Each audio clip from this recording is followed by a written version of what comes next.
the ultimate fact about Pakistan is that it is a nuclear weapon state. It's the fastest growing nuclear weapon state in the world. They're producing more fissile material. They're building more bombs than anybody else, including the Chinese.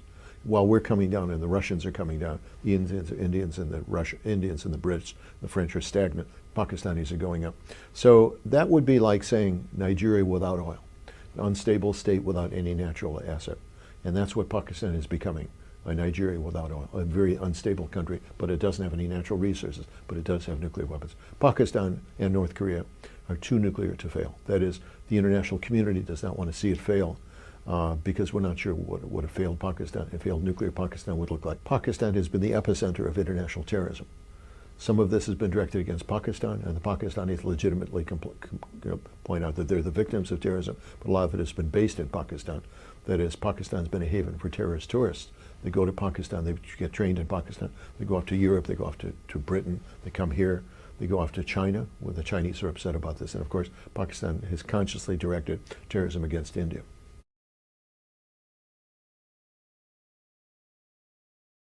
Our problem is that the U.S. government itself sort of disorganized to deal with Pakistan and with all of South Asia.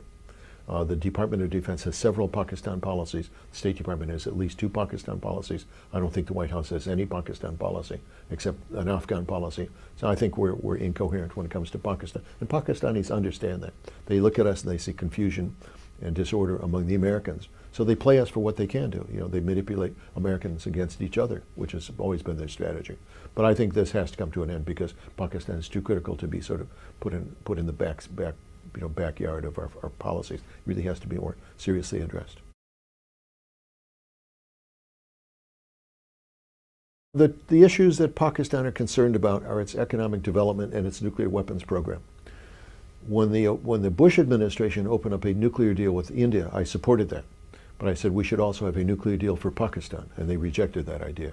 So the Pakistanis believe, all Pakistanis believe, that we're out to get their nuclear weapons, and we don't regard their nuclear weapons as legitimate. Now, Pakistan, like Israel, or more than India, really needs nuclear weapons to defend itself. It's a paranoid state with real enemies. So by delegitimizing the nuclear weapons program, we've denied them the one instrument of power which they think is legitimate and important. So we should, in a sense, have a nuclear deal with Pakistan, not the same as the Indian one, but a criteria-based agreement, which would hold them responsible for the safety and security of their nuclear weapons and try to bring them into some kind of international negotiations about the numbers of nuclear weapons. The second aspect is economics. Right after 9/11, I was approached, as a lot of Americans were approached, by Pakistanis saying, we don't want aid, we want trade. We want to sell you our goods. Well, Congress wouldn't go along with that, and the Bush administration apparently made little effort to do it. So we've been giving Pakistan a lot of aid, much of which is ineffective, instead of allowing them to sell their goods to us. Now, this may be changing because of international tariff regimes, but from the Pakistani point of view, the thing they wanted to do was to sell their products here. University of South Asia offers a digital marketing diploma program, empowering students with skills to earn in dollars. Mr. Shoaib Anwar, our dedicated instructor, is guiding students in mastering these valuable skills.